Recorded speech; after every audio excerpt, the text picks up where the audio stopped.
Hello, everyone, and welcome back to the Jake's Take with Jacob Elyachar Podcast. I'm your host, Jacob Elyachar, the chief content producer and writer of jakestake.com, a pop culture entertainment news website. So before we get started with our conversation today, if you're watching this on YouTube, please give us a thumbs up. If you're listening to this on the podcast form, please give us a 5-star review and subscribe. We really appreciate it. I'm very excited to welcome my next guest today. She is an award-winning storyteller, change maker, and future weaver. She's the author of The Wrong Kind of Woman, Inside Our Revolution to Dismantle the Gods of Hollywood, which received praise from The Atlantic, BBC, NPR, and the Washington Post. She's also the co-founder of the 51 Fund, an investment fund to finance films written, directed, and produced by women. And she's also the star of the upcoming film, Bite Me. So please help me welcome Naomi McDougall-Jones.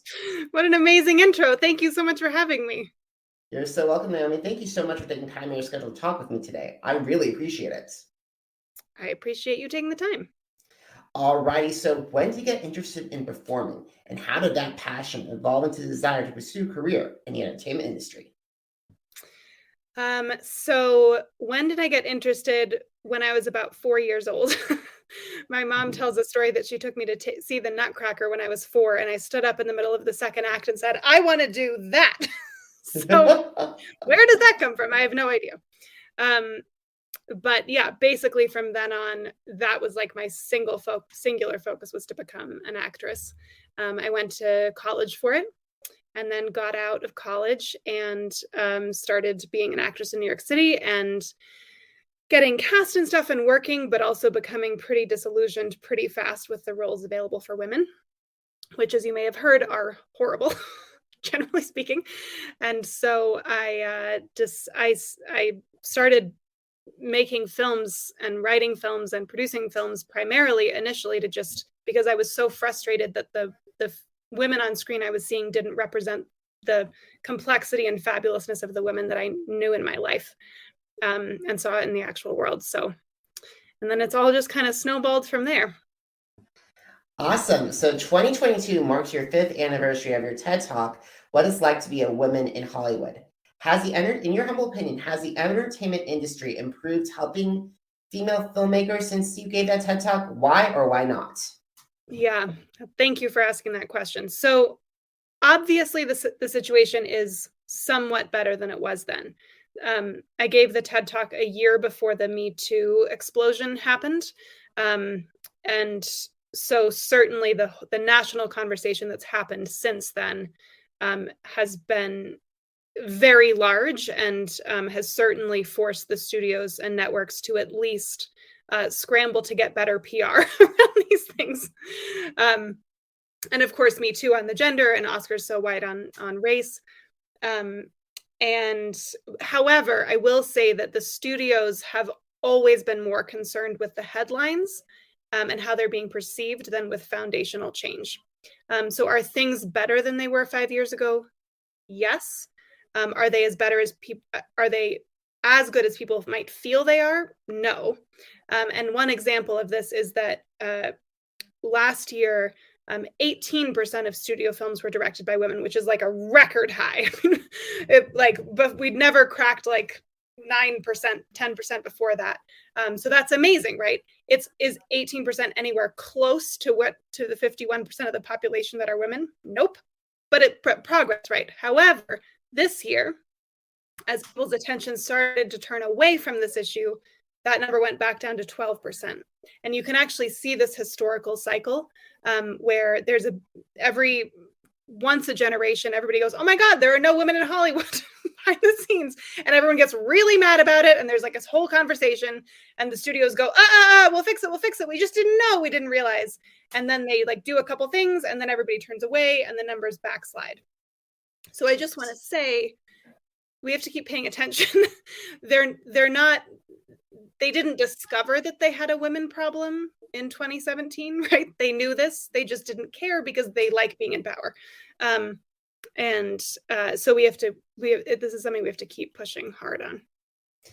And you also further expressed it in your book, The Wrong Kind of Woman, Inside Our Revolution to Dismantle the Gods of Hollywood. So can you describe the writing process to my audience and the feedback that it received? Yeah. So, like I said, I did my TED Talk a year before the Me Too hashtag went viral. But when that hashtag went viral, my TED Talk also went viral, and 1 million people watched it in like 3 months. It was insane. And at that time, I got offered the opportunity to write a book on this topic that suddenly everybody was paying attention to. And so I'd never written a book before. I'd written plays, I'd written films, but I had to figure out how to write a book, which was wonderful. And I did over 100 hours of interviews with women and men, mostly women and some men up and down the film industry, from the famous to the obscure to the got forced out of the industry, and pulled together thousands of pages of data and research to try to figure out not just the degree to which women are excluded from Hollywood now and in the past, which is not hard to establish, right? Like I do that. There's but a couple of pages of graphs sort of paints the picture of how bleak it is.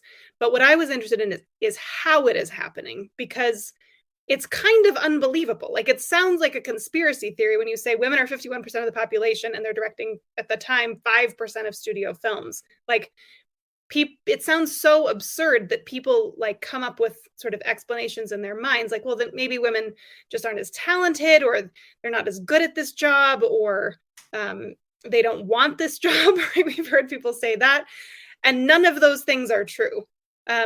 So it's really important to understand the sort of micro and macro mechanics of how an entire gender can get excluded from the powers of an industry. And then the book goes on to look at, okay, well, then what do we do about it? Like, how will change actually happen here? That's incredible. And you also received some incredible feedback. Like I mentioned earlier in our introduction, The Atlantic, BBC, NPR, and Washington Post, but also more recently, one of the biggest activists in Hollywood, Rose McGowan, also took a liking to that book. So what's the feel to have her, not only her backing, but also some of these powerhouse media players recognize your book?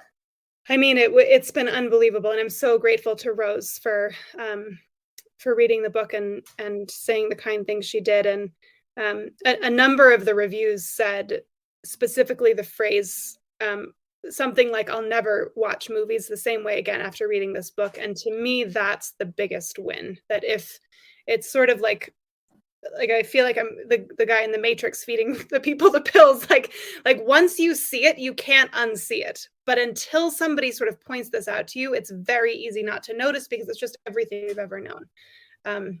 So to me, that was the best feedback I got. Awesome. So let's talk about Bite Me, because it is February. We're in the month of February, and that means it's time for romance. And now this is interesting because I haven't seen this pairing before. Vampire romantic comedy. I haven't seen those three words put together. So the film focuses on a real-life vampire that is audited by an IRS agent. And from conception to the final cut that was on set to the film's release, how long did it take you and your production team to release the film? So I believe from the time I wrote the first draft to the time it first premiered was 4 years, I think. So, wow. Yeah, films take forever.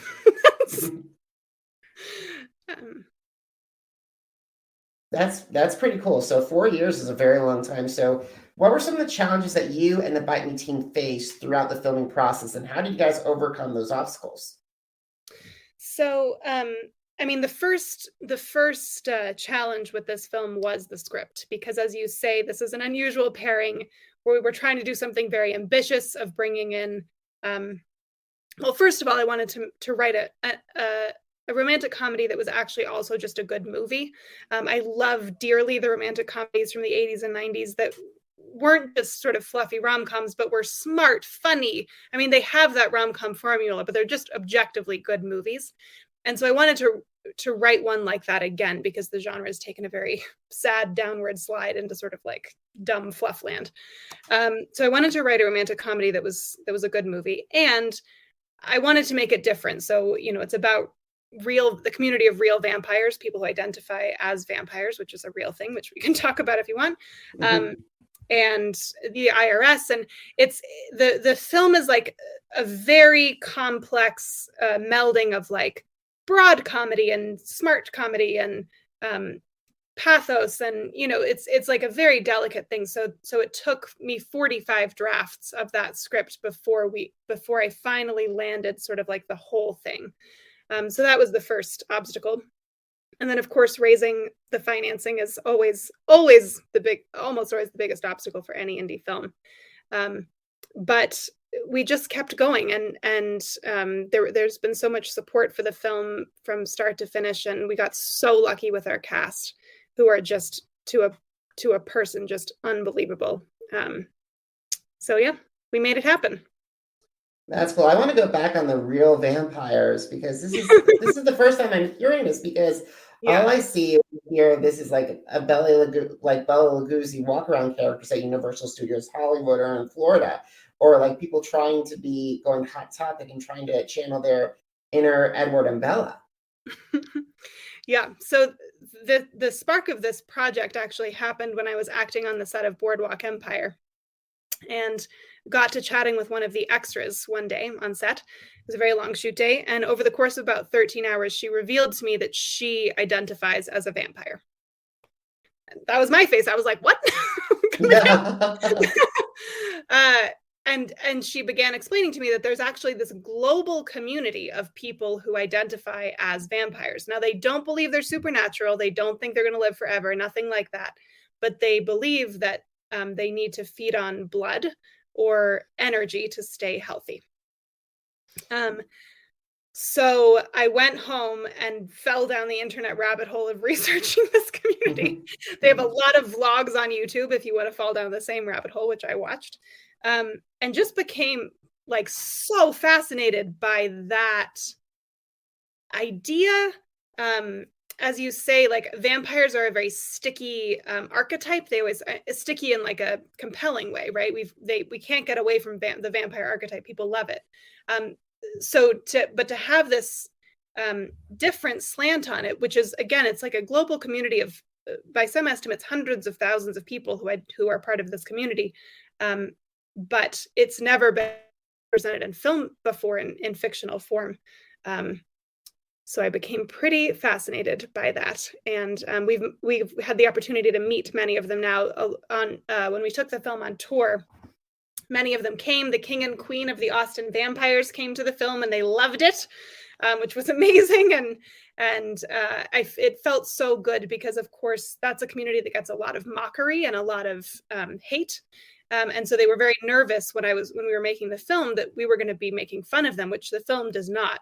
And so it was really rewarding to have them watch the film and feel like they'd really been represented. And I'm just glad you brought out the tour, because the thing is, once the film was finished, premiered in Cinequest, the film went on a 51 screening vampire tour, 40-city vampire tour of America. So why did you and your team decide to go on this tour, and how did you gain attention around the film? It was the Joyful Vampire Tour of America. So both my producing partner, Sarah Wharton, and I have released other indie films through more traditional mechanisms, through distribution companies.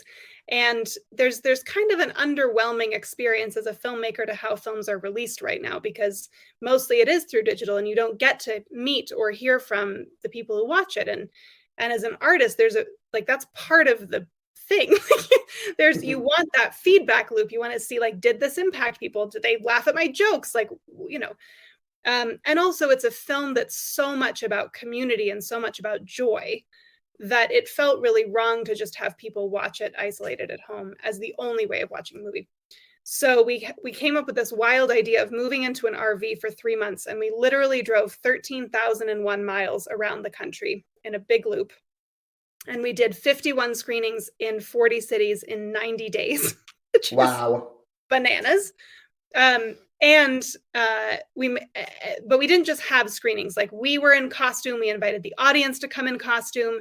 We had a joyful vampire ball after every screening.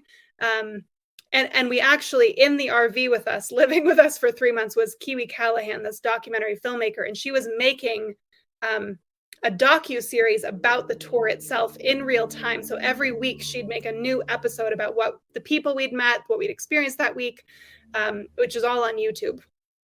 if anybody wants to check it out. It's called The Joyful Vampire Tour of America.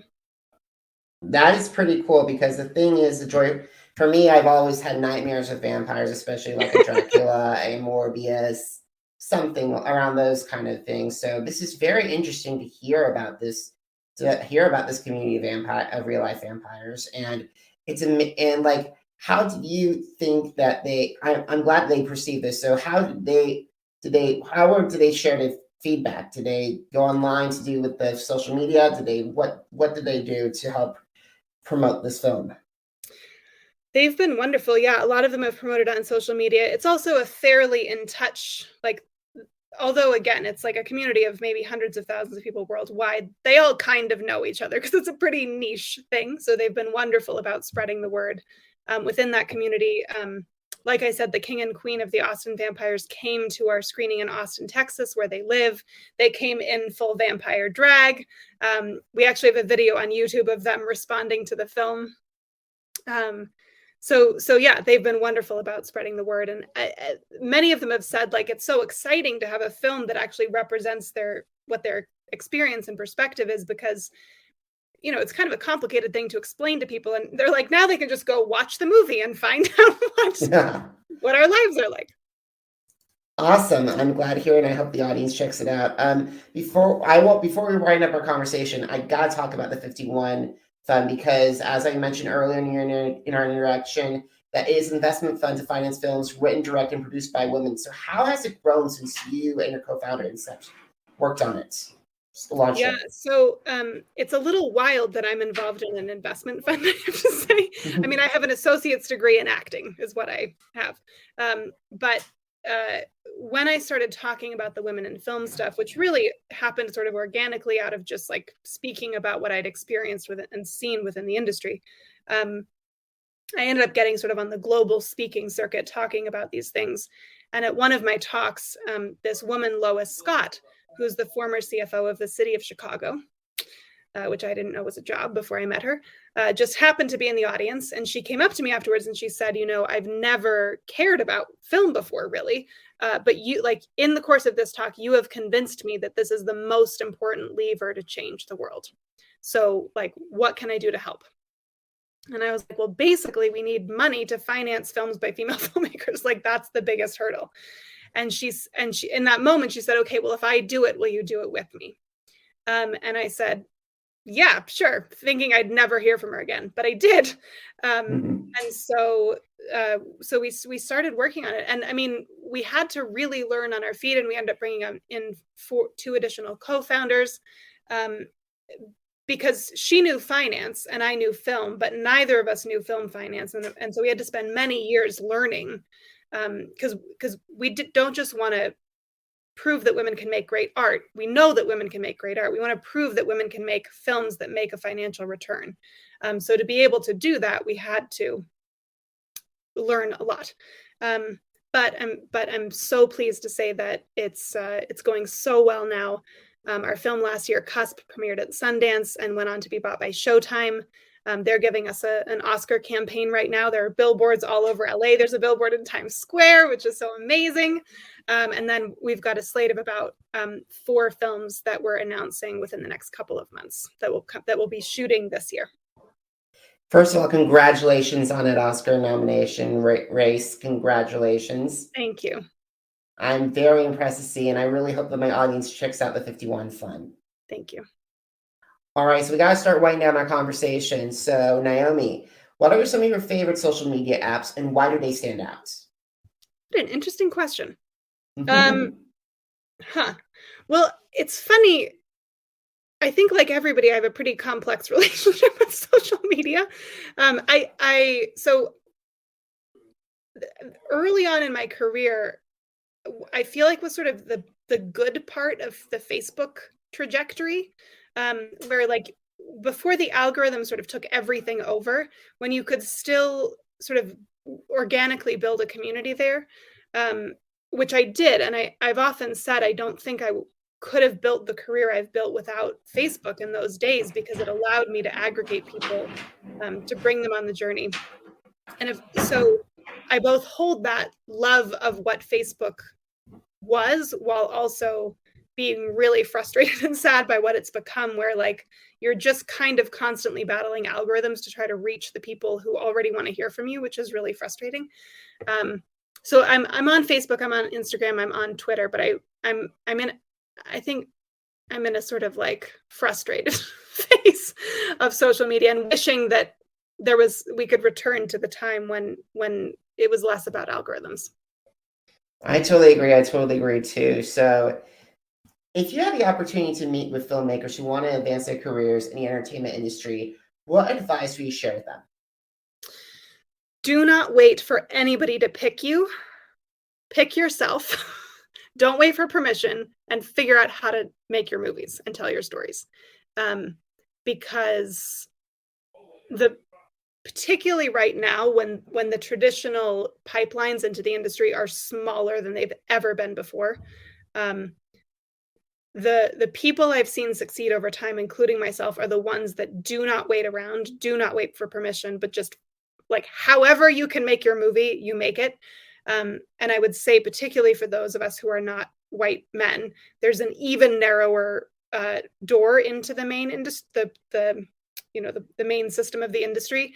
And so it is, and the world needs our stories most desperately because they're the ones that have been completely missing from the cinematic universe.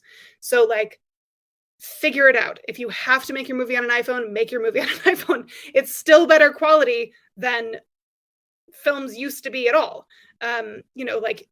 Find a way, because the world needs your stories. Okay, Naomi, I have one final question for you. Are you ready? Yes. Where can my audience find Bite Me, number one? Number two, where can I find your book? And also, where can I find your TED Talk and all your other stuff? Great. So the easiest place to find everything is on my website, which aggregates all of the things, which is just NaomiMcDougall-Jones.com. But Bite Me is, as of today, available for pre-order on iTunes and Apple TV, starting Tuesday, February 8th. It'll just in time for Valentine's Day. It'll be available also on Amazon, Google Play, and again, Apple TV and iTunes. And that's true internationally as well as here in the US. And my book is available wherever books are sold. Truly, it's, try not to use Amazon, but it's on Amazon or indie bookstores, or it's everywhere. And my TED Talk is, of course, on TED.com with all the other TED Talks. Awesome, Naomi. Thank you so much. So, guys, if you missed an episode of the Jake's Take with Jacob Elyachar podcast, visit our pages on Apple Podcasts, Deezer, Google Podcasts, Podcast Addict, Spotify, and Spreaker. It's Jake's Take with Jacob Elyachar, JACOBELYACHAR. Now, are you on social media? Because I'm on social media too. Facebook, Instagram, Twitter, and YouTube, Jacob Elyachar, JACOBELYACHAR. Naomi, in August of this year, the blog that started all, jakes-shake.com, is celebrating its 11th anniversary. Oh my gosh. Congratulations. Thank you so much, Naomi. I appreciate it. If you want to see more articles or see more interviews or read them, or even my reviews on America's Got Talent, The Masked Singer, head to jakes-shake.com. And guys, if you're financially able to, please consider heading to PayPal to help keep Jake's Take up and running. If you are financially able to, that's awesome. If you're not, I totally understand. And a good alternative is a good follow up on this podcast, and also a good social media follow. Naomi, you're doing incredible things, and I cannot wait to see how you grow in the future. Thank you so much for taking time out of schedule. Thanks for having me. All righty, guys. Until next time, thank you so much for popping in, and have a great one, everybody. Goodbye.